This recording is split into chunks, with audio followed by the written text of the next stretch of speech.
Hello，大家好，我係阿豪，今日帶大家睇一套清泉城市廣場嘅92平4房2衛。我哋而家跟住鏡頭睇一睇。首先係我哋入門嘅右手邊，下邊咧鞋櫃上面咧到頂嘅一個置物櫃架，邊上咧可以做酒櫃嘅。右手邊係一張6人台嘅餐台。入門穿過咧嚟到我哋廚房呢個空間啦，4.1個平方空間係夠大嘅。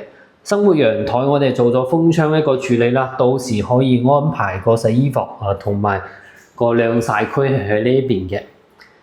嚟到客廳呢個位置，3.7米嘅一個開間相當之闊，擺完梳化，仲有咁闊一條過道啦。嚟到我哋2米開間嘅陽台。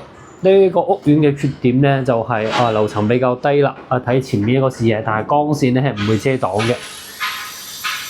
我哋清泉城市廣場咧係位於白雲路同埋金匯大道中間呢個位置嘅，門口咧係有2個公交車站，6條路線去邊度都得。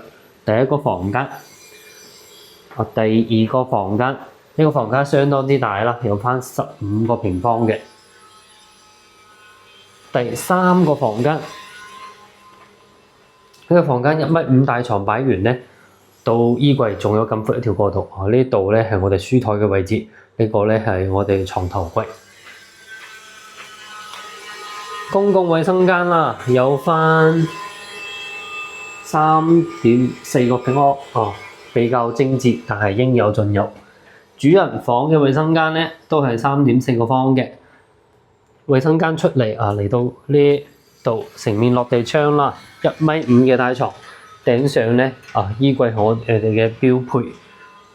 呢個位置咧就係惠陽區政府中心嘅一個位置，去天虹超市又好，去三和醫院都好，我哋步行係可以到達嘅，都係喺1.2公里一個距離。門口公交車站咧，去惠陽大亞灣或者去地鐵站沙田站或者高鐵站。總共係有11條路線嘅，去邊度咧？樓底下落樓就可以滿足得到。